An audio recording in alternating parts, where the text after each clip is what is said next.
Kita ke informasi dari tim kampanye nasional Prabowo Gibran yang memprotes pernyataan dari Sekjen PDI Perjuangan Hasto Kristianto yang menyebut pasangan Prabowo Gibran merupakan cerminan 3 periode Presiden Jokowi.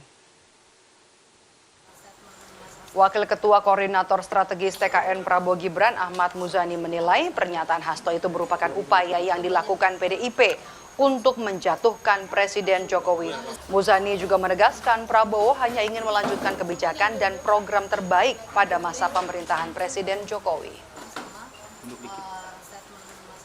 Yang dikemukakan oleh Hasto itu kan upaya untuk mendowngrade Pak Jokowi karena diharapkan efeknya akan terjadi downgrade pada pasangan nomor 2 Prabowo Gibran. Maka Mas Hasto membuat sebuah pemikiran bahwa ini seolah-olah Jokowi terusan periode ketiga. Kan begitu. Dengan begitu seolah-olah Pak Jokowi ingin melanggengkan kekuasaannya untuk 3 periode.